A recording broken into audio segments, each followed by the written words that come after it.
আমার পশ্চিমবঙ্গের মা বোনেরা তারা যখন খুশি বেরোবেন, যা পোশাক পরতে ইচ্ছে করে সেই পোশাক পরবেন, আর যখন যা খেতে ইচ্ছে করে সেই খাবার খাবেন। কেউ বলবে না আপনাকে কি পরতে হবে, কি খেতে হবে, আর কখন আপনার বেরোনো উচিত বা কখন আপনার বেরোনো উচিত নয়। আমরা বলবো না রাত্রির 8টার পর মহিলারা বেরিয়েছে কেন। মন খুলে খোলা আকাশের নিচে বিজেপি সরকারের আমলে নিঃশ্বাস নিন, স্বাধীনতার নিঃশ্বাস। এবং আরেকটাও সুখবর, এতদিন উইমেন হেল্পলাইন নাম্বার ছিল না, আমরা বহুবার বলেছিলাম।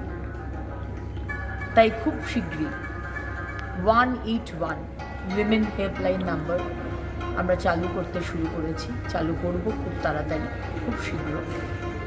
এবং এই নাম্বারে ফোন করলে সঙ্গে সঙ্গে জিও ট্যাগিংয়ের মাধ্যমে আপনি কোথায় রয়েছেন, কোথায় আপনি সমস্যায় পড়েছেন, সেই আপনার পজিশন, লোকেশন সঙ্গে সঙ্গে সেই থানার যে আমার সংকল্পপত্রে, সেখানে আমাদের সরকার মাননীয় প্রধানমন্ত্রীজি বলেছেন প্রত্যেকটি থানাতে মহিলা হেল্প ডেস্ক থাকবে, সেই থানায় সেই কানেকশন হয়ে যাবে।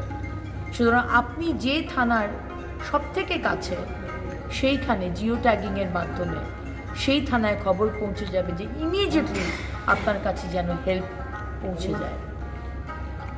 তাই আমার সমস্ত মা বোনেরা, আমার সমস্ত মা দুর্গা, মা লক্ষ্মী, মা কালী, মা সরস্বতী, মা মনসা, মা জগদ্ধাত্রীরা আর মরাল পুলিশিং আপনাদের কেউ করবে না।